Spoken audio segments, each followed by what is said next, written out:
Welcome you all to this class on shoulder pain diagnosis and management. I am Dr. Syed Ariful Islam. Uh,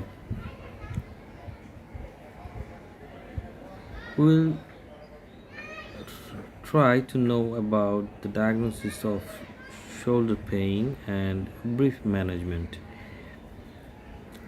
About the brief epidemiology, shoulder pain is a common complaint among the pain physicians, and it's the second common cause other than the knee pain, and it is most common in the adults, especially the athletes, and the most common problem is subacromial impingement syndrome and rotator cuff problems.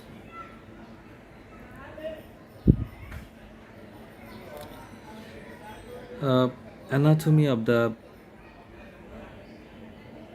shoulder joint: there is three bones, humerus, scapula and clavicle, and four joints: glenohumeral, acromioclavicular and sternoclavicular scapulothoracic. This is glenohumeral joint, and this is acromioclavicular joint, this is sternoclavicular joint, and scapulothoracic joint is in behind. This glenohumeral joint is ball and socket joint, and it's very mobile. 45% dislocations occur here, and it's quite unstable joint.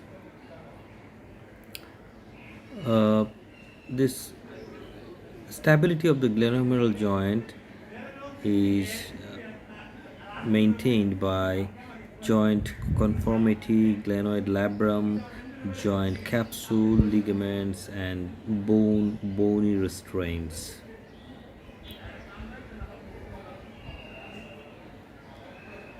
What are the rotator cuff muscles? It's very important. We can remember this by SIDS. S for supraspinatus, I for infraspinatus, below the spine, and in anteriorly teres major and subscapularis and teres minor,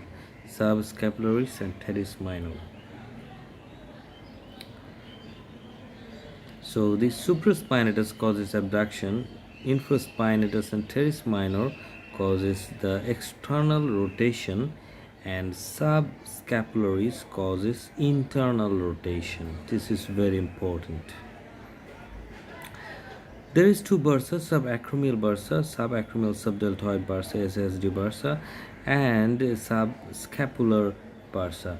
What is bursa? Bursa is a closed sac or envelope lined with synovium and contains fluid, usually in area subject to friction. So there bursitis may happen.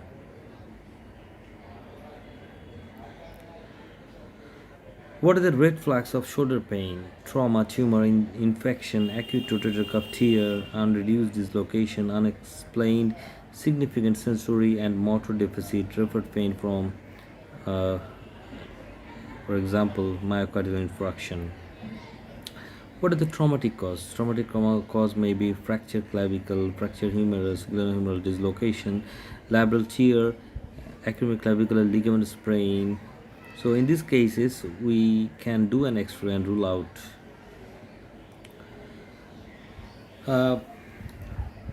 We can think about the shoulder pain by the causes. At first, we should think that is it from intrinsic or extrinsic cause. Extrinsic cause means the pathology is not in the shoulder joint. So this may be like cervical disc herniation, cervical spinal canal stenosis, long thoracic or suprascapular nerve neuralgia, or referred pain from myofascial pain syndrome, myocardial infarction, intrathoracic tumor, or CRPS. And in this case, in extrinsic cause, the pain will be poorly localized and there will be normal range of motion. So if there is no problem in the range of motion and pain cannot be located clearly, then it may be from another source. And regarding the intrinsic cause, history of well localized pain, and there will be restricted range of motion. So if we think about the intrinsic cause, where there is well localized pain and there is restricted motion, then we will think whether it is from glenohumeral or extraglenohumeral cause. So in glenohumeral cause, there will be stiffness of the joint, there will be restricted active range of motion, and the passive range of motion. If there is restricted active range of motion and normal passive range of motion, then we will cause about the extraglenohumeral cause.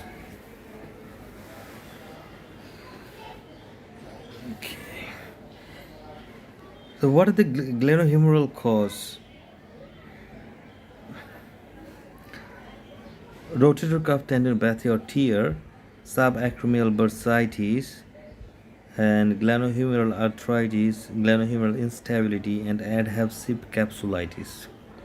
Extraglenohumeral cause may be bicipital tendinitis, acromioclavicular arthritis, and subcapsular bursitis. So you see, by seeing the location of the specific site of the pain and examining the range of motion both in active and passive movement, we can diagnose that the cause is from glenohumeral or from extraglenohumeral cause. We are talking definitely about the intrinsic causes of the shoulder pain. So the causes in the glenohumeral pathology, the rotator cuff tear or tendinopathy, subacromial bursitis, glenohumeral arthritis, glenohumeral instability, and adhesive capsulitis. And extraglenohumeral cause is not so common. Bicipital tendinitis, acromioclavicular arthritis, and subcapsular bursitis. We sometimes tell that impingements, what are the conditions that cause impingement? The subacromial bursitis, rotator cuff tendinopathy, rotator cuff tear, and biceps tendinopathy will cause impingement.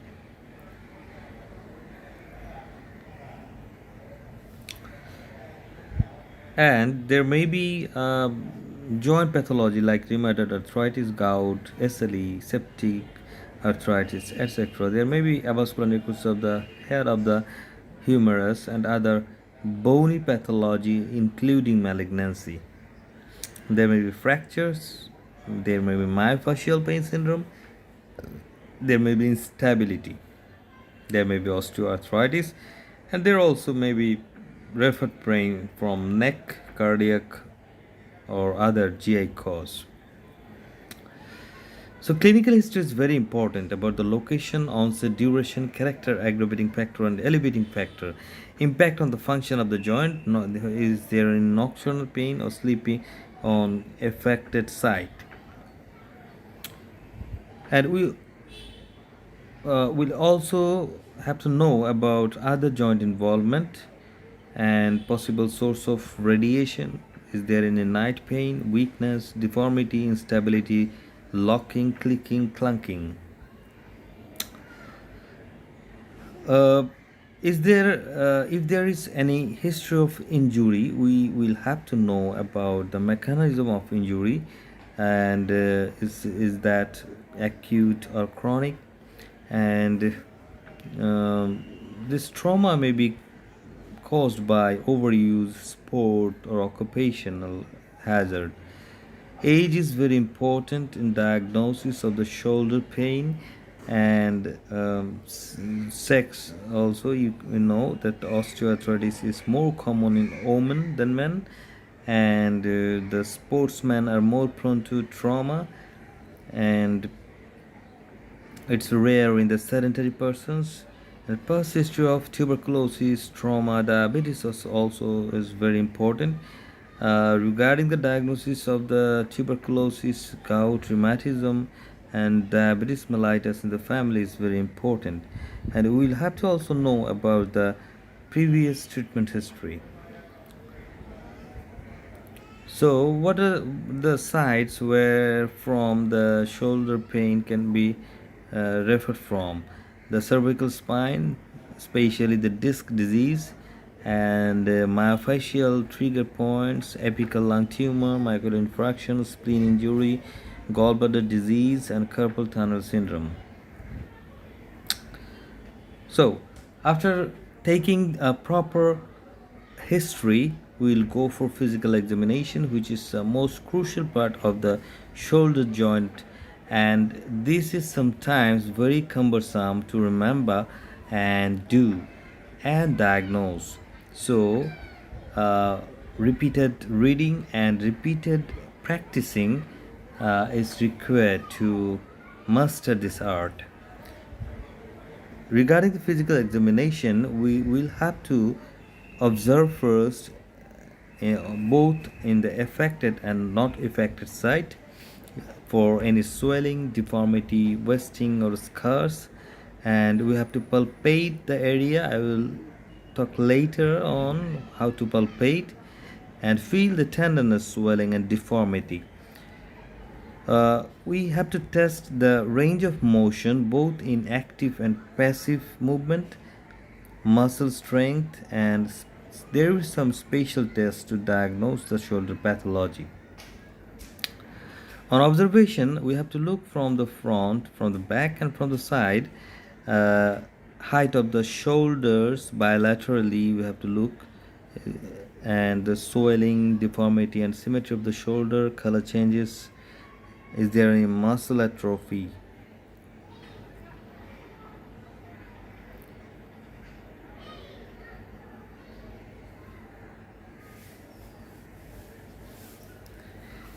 And on palpation, we will see the bony structures, the joints, and soft tissue.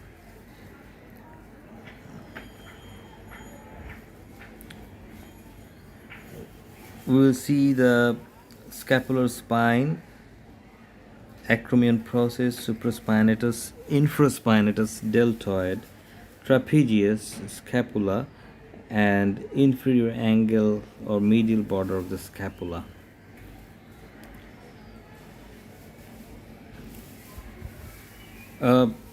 We will see range of motion both in active and passive form, the abduction, external rotation, internal rotation, and horizontal shoulder adduction, shoulder extension, and flexion. These all movements we have to examine both in active and passively. Abduction is done by, we know, supraspinatus. External rotation is by inferior spinatus centralis minor, and internal rotation by subscapularis.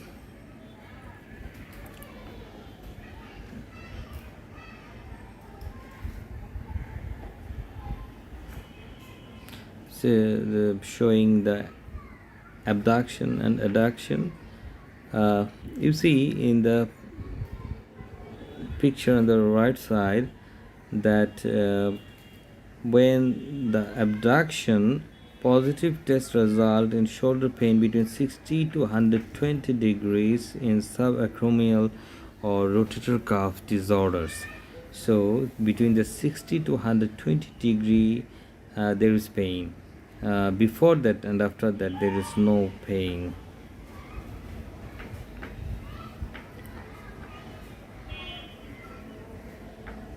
So when examining, examiner stands behind the patient who is sitting. The examiner fixates the patient's body, and then the arm is guided to the point where the patient stops. If possible, uh, passive shoulder abduction is further executed.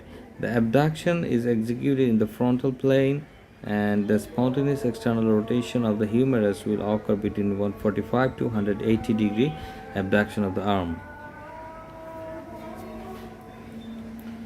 The picture is showing the external rotation.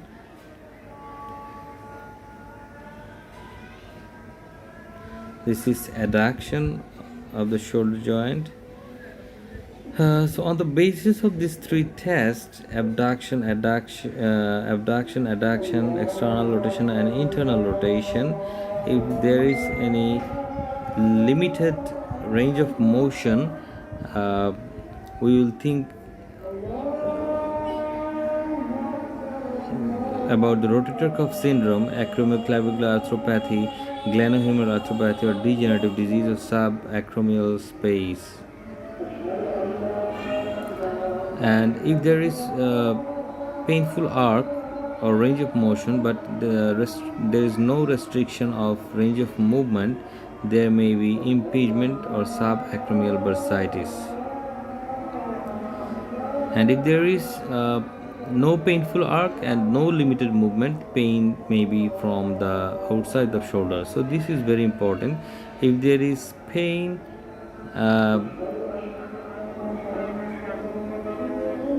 but no limited range of motion, there may be impingement syndrome or subacromial bursitis. If there is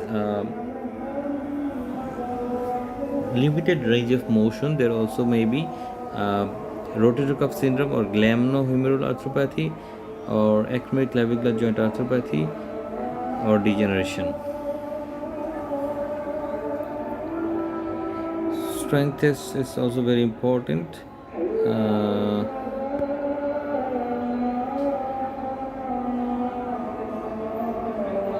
Test for subscapularis, Jobs test, external test for external rotation, test for internal rotation, lift off test, it's done for subscapularis. Empty can test or job test is for supraspinatus.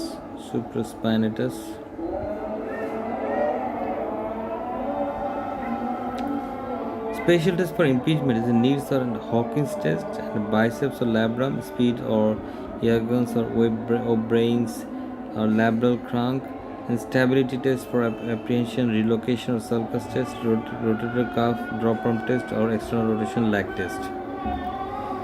So for glenohumeral cause, if there is both active and passive range of motion are restricted, then we will do for X-ray. If the X-ray is normal, then adhesive capsulitis. If the and there may be also glenohumeral arthritis.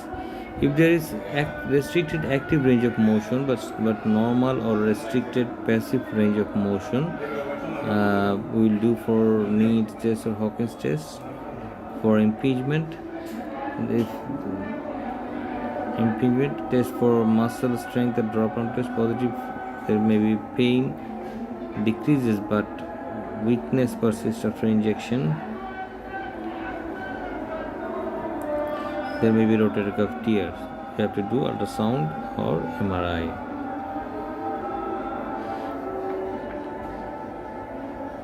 For extraglenohumeral cause, we have to directly press the bicipital groove.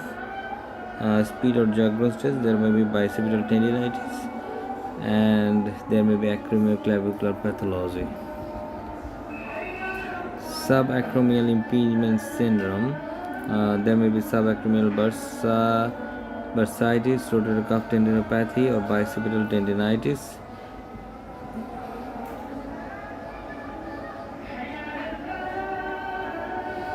Needs or Hawkins test for impingement.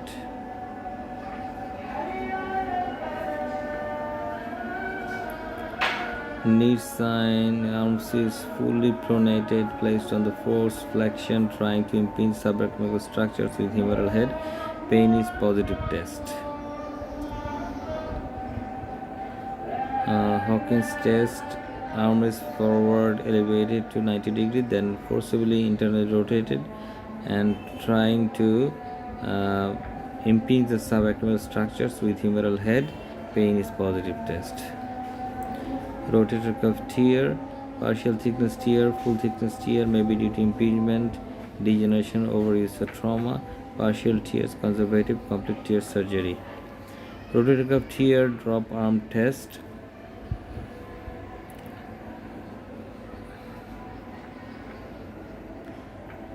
Bicipital tendinosis.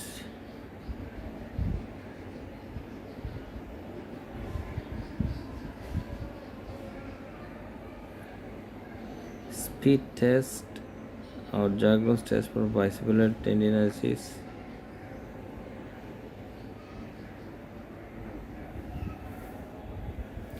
Test for supraspinatus empty-can test. Test for subscapularis lift-off test. Subscapularis lift-off test. Test for infraspinatus teres minor. Patient is asked to externally rotate the arm against the examiner's hand restant. Acromioclavicular sprain or separation, typically due to fall onto the tip of the shoulder, arms tucked into the side. Treatment depends on the type. SC joint, cross arm abduction. Positive test for pain is arm is flexed to 90 degree and it's abducted to 45 degree and hyper abducted shoulder. Positive test for pain is the acromial joint arthritis.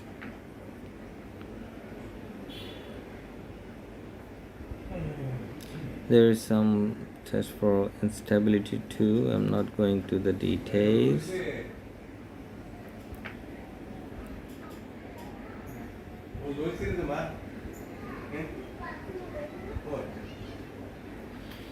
Glenoid labral tear in the glenoid labrum, usually due to instability. Slap tear, superior labrum anterior to posterior. Superior labral tear fall on the outstretched hand or shoulder. Rotator cuff tendinosis or tears. O'Brien's active compression test. The lateral acromioclavicular or biceps pathology, arm flexed to 90 degree and arm cross, arm abducted, elbow extended, maximum pronation, resist downward force. Positive test is painful.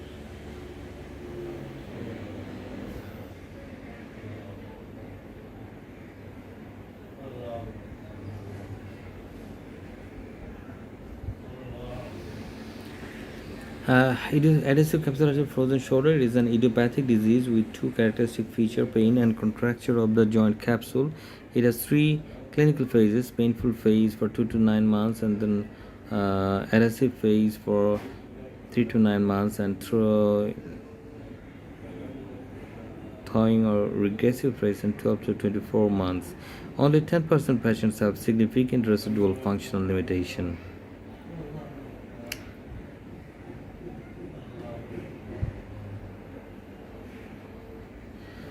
To diagnose the shoulder joint pathology, we can do plain X-ray, ultrasonogram, or MRI. CBC will give important findings, including CRP and other rheumatological profiles. In this picture, there is injection technique from subacromial or glenohumeral posterior subacromial approach. 1 centimeter down and slightly medial, aims towards the Crocott process. Keep needle flat without any angulation. Posterior glenohumeral approach. Find posterior lateral border of the acromion. Drop about 2 centimeter down.